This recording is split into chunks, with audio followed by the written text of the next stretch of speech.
So, Hillel, how did you come to write this book? Do you want the short answer or the long answer? I want the long answer. Well, I'll start with the short answer.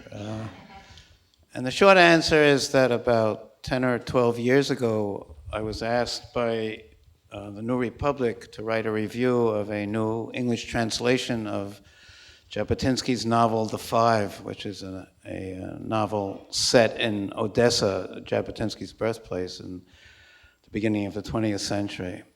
And I read the novel and I was bowled over by it. I had never read anything written by Jabotinsky before, and I was really just bowled over by the talent and the fictional ability of this man, who I had only known of as a politician, really, until then. So I wrote, I think, what was a very long and laudatory review. And when Yale University began its Jewish Life series 4 or 5 years ago, I guess because of the review that I had written, the editors turned to me and asked me if I would write the Jabotinsky biography. But if I were to try to briefly tell you the long answer, I came from a very labor Zionist home. I mean, not an ideologically labor Zionist home. My father was a passionate Zionist, but I don't remember him ever really talking Zionist politics very much. But in retrospect, I realized that the education I was given was very much a labor Zionist education. I went for years, for instance, to a Hebrew summer camp, a Zionist summer camp called Masad, which some of you here may be familiar with. Only later did I realize how much we were indoctrinated in this camp in labor Zionism, because it was never anything that was, as a child, you understood quite. But we had, every bunk was named after a kibbutz. And twice a week we were taken out to some dusty piece of land to plant radishes that never grew. And only later did I understand that this was Zionist, the conquest of the land, that Zionist chalutzim that we were emulating. And the head counselor his name was Shlomo Schulzinger, was a shoo-in for David Ben-Gurion. I mean, I think only his lack of a paunch could have enabled anyone to tell the difference between them, and so on and so forth. And this was really the worldview of Zionism that I grew up with, without quite realizing it. When we moved to Israel, my wife and I, in 1970, we bought land in a little farming town, what was then a little farming town called Zichron Yaakov, south of Haifa, which was settled by the first pre-labor Zionist pioneers, the pioneers of 1882, what's called the first Aliyah in Israel. Labor Zionist pioneering only begins really in 1905 with the so-called second Aliyah. And I became friendly with many of the old-timers, many of the old farmers who were still alive in the town at the time. And even wrote a book partly based on my acquaintance with them. And there I was exposed to a very, very different narrative of Zionist history, because the old farming settlements, the private farming settlements, hated the labor Zionists with a passion. I'll never forget how once I mentioned the name Ben-Gurion to a local farmer, a man who was probably then about 80 years old, and he said, "Ben-Gurion? The lazy bum. Do you know that he was here in 1906 working in Zichron? And all he did was stand with the hoe he was given to dig irrigation holes with and lean on it and lecture and give speeches to the other workers? No wonder he became prime minister. He was too lazy to work."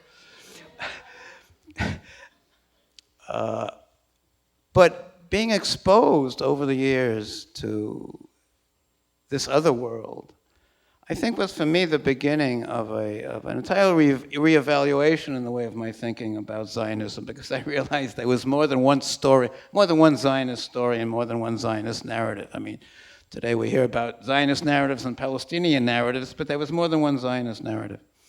And Jabotinsky is a key part of this other alternate Zionist narrative, which I was never exposed to as a child.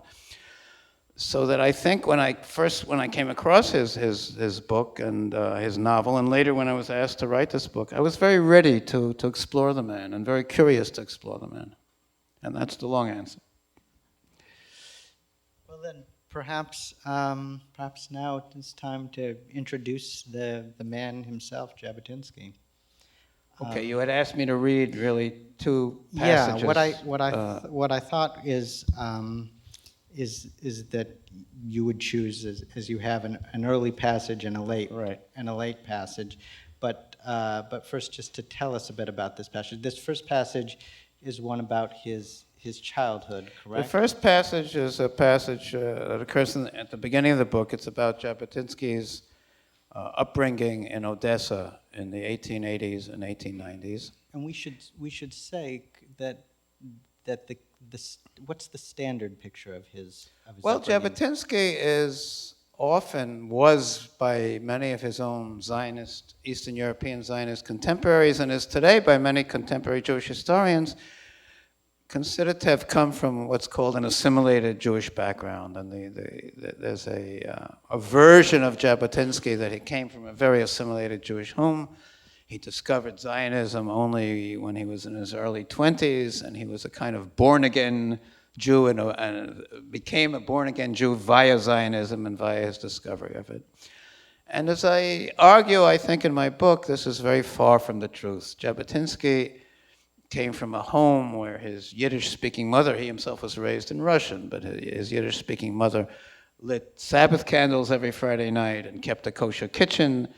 And Jabotinsky, although he never had much to do with synagogues or Jewish ritual and never cared for it very much, was far from coming from an assimilated home. He was assimilated only, and this is what I try to say in the passage I'm about to read, he could be considered assimilated only by the standards of the Eastern European shtetl, in which he did not grow up.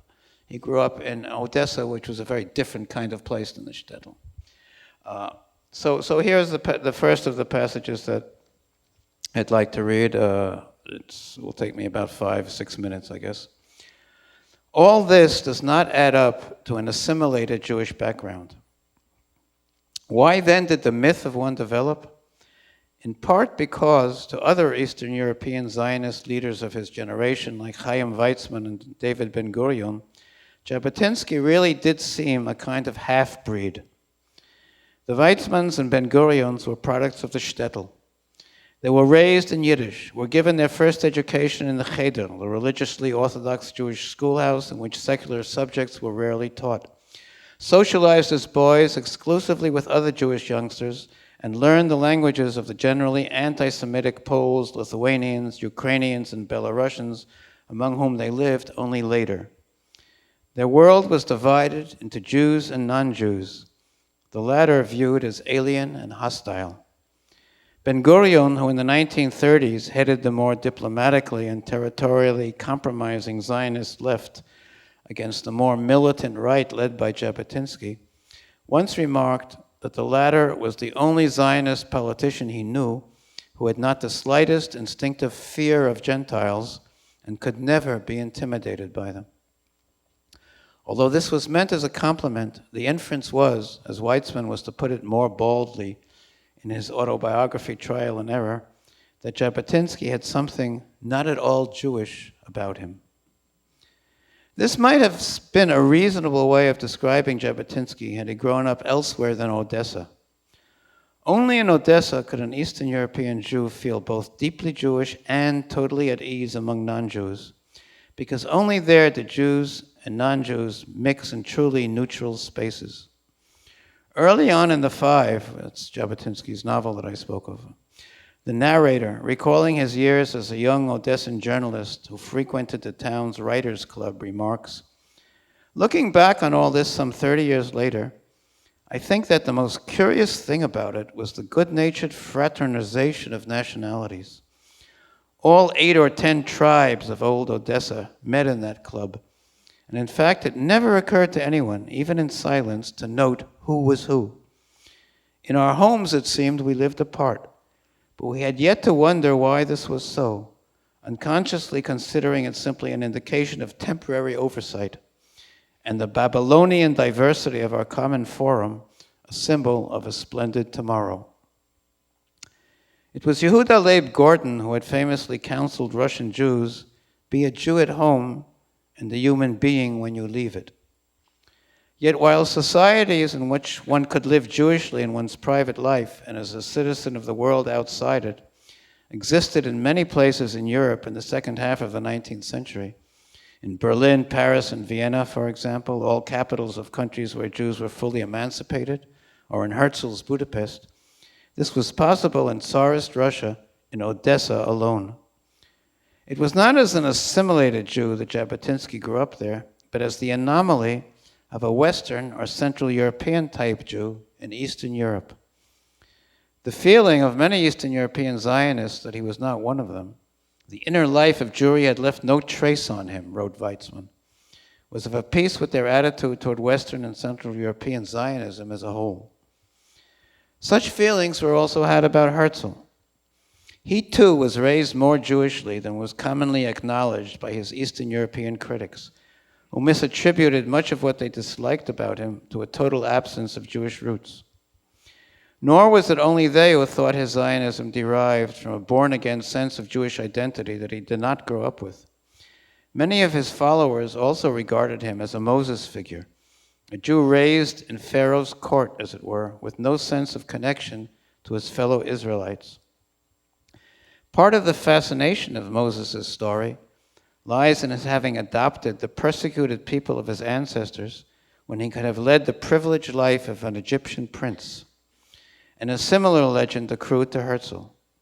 Unlike the Zionism of the Weizmanns and Ben-Gurions, which aspired to solve not only the Jewish predicament, but their own predicament as Jews, Herzl's Zionism seemed disinterested and therefore grander, a selfless act of devotion to his rediscovered brethren with whom he, the acclaimed European journalist and playwright, was under no compulsion to be associated.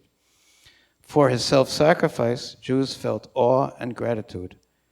By it, their self-esteem was heightened, since his giving up so much to be their savior could only mean that they were worth giving it up for. Jabotinsky, a rising star like Herzl in the worlds of journalism and theater, when he abandoned both for full-time Zionist activity, was to inspire similar emotions. But the parallel is not just between him and Herzl, or even between him and young Western European Jews of his era. It is also between him and many young Jews of our own age, whose upbringing, while not at all like Weizmann's or Ben-Gurion's, is a great deal like Jabotinsky's in Odessa. Whether acquired at home, in school, in the synagogue, or elsewhere, their Jewishness must compete with other possibilities of self-definition. Weizmann, though he could have decided after settling in England to devote himself solely to his work as a chemist without getting involved in Zionist politics, could not have decided not to live as a Jew. He already was one through and through, and it would have been psychologically impossible for him to have lived simply as an Englishman or private individual without Jewish ties and obligations. This was not true of Jabotinsky. Odessa had instilled in him, alongside his Jewish identity, a potentially non-Jewish one as well. In one of his early Zionist essays, he recalled walking there with two Jewish companions and seeing a Jew with the long earlocks and kaftan of the shtetl approach them.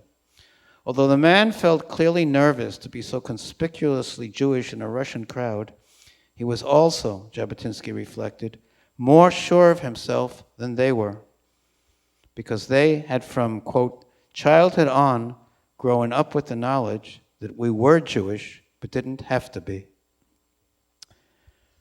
And now the passage, I'll go to the other end of my book, which is not a long one.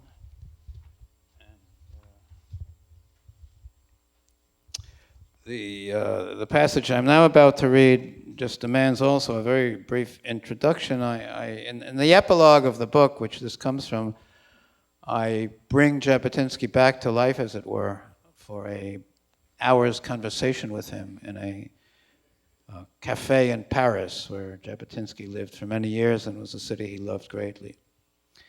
And I write that Jabotinsky spent many, many hours with his revisionist colleagues after work in Parisian cafes and brasseries, where they talked about all kinds of things, art and theater and philosophy and intellectual life and Odessa and Paris and women and restaurants. The one thing that it was a rule among them never to talk about after hours was Zionism. And that was Jabotinsky's rule. And now I write, he had given his life to it, but needed to keep a space free of it. Ultimately, Vera Weitzman, this was Chaim Weitzman's wife, who earlier in the book I quote as telling Jabotinsky that he was not cut out to be a politician. Ultimately, Vera Weitzman may have been right, that politics were not his true vocation. Herzl died young and thwarted, but he had created political Zionism. Weitzman ended as an irrelevance, the figurehead first president of a Jewish state he had never wanted to fight for. Yet he was instrumental in keeping Zionism alive in the years after Herzl's death and in obtaining the Balfour Declaration, without which it could have gone no further. Ben-Gurion, more than anyone, could claim credit for the establishment of Israel, at whose helm he imposingly stood in its first years. His rupture in old age with the Mapai leadership he had fallen out with was but a melancholy postscript to a triumphant career. Jabotinsky, apart from his partial success with the Jewish Legion, which did not substantially change Zionism's course, was a political failure, the perennial leader of the Zionist opposition. More prescient about most things than the men he opposed, he never had their power to influence events.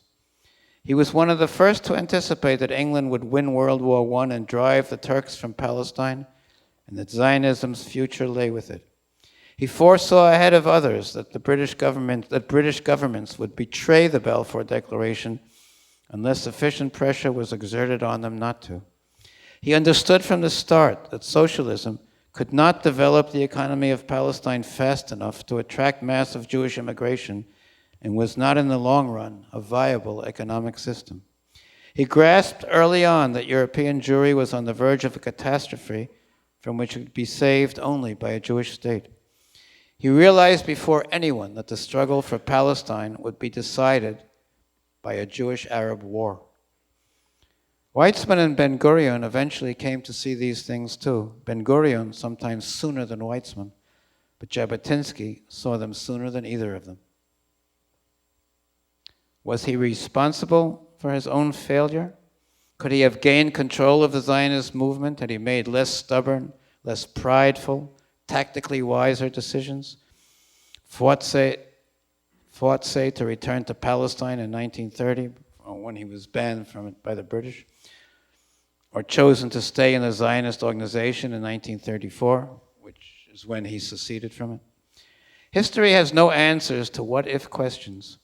Neither can it tell us whether, had Jabotinsky been in Weitzman and Ben-Gurion's place in the years before World War II, he could have done anything they didn't. Were the grandiose plans that he hatched, petitions with millions of signatures, diplomatic pacts with European governments, a Jewish army landing on the shores of Palestine, or fighting the Wehrmacht, were they ever more than the wild fantasies they were derided as by the Zionist left? Was he who so trenchantly criticized the left's delusions, the victims of ones at least as great? He was a man of contradictions. He had enormous literary talent and wrote a vast amount, most of it journalism and political polemic, in which this talent was but dimly reflected. He dedicated himself to a people and a land that he never found particularly attractive. A firm believer in individualism, that's Jabotinsky's word, he developed a philosophy of revolutionary Zionism that called for the utter subordination of the individual to the group. He abhorred fascism, yet founded a political party and a youth movement that were repeatedly accused of it. In his personal relations with others, he scrupulously treated them as equals. As a political leader, he allowed a personality cult to form around him. The author of a novel that condemned the loss of the concept of the forbidden, he sanctioned the spilling of innocent blood. If there was a common denominator in all this, it was of someone who became what he did by acting against his deeper instincts, or rather, whose deepest instinct was to overrule all his other instincts in the name of a single willed goal. This self-denial had a brio that made it seem like self-assertion. It was self-assertion.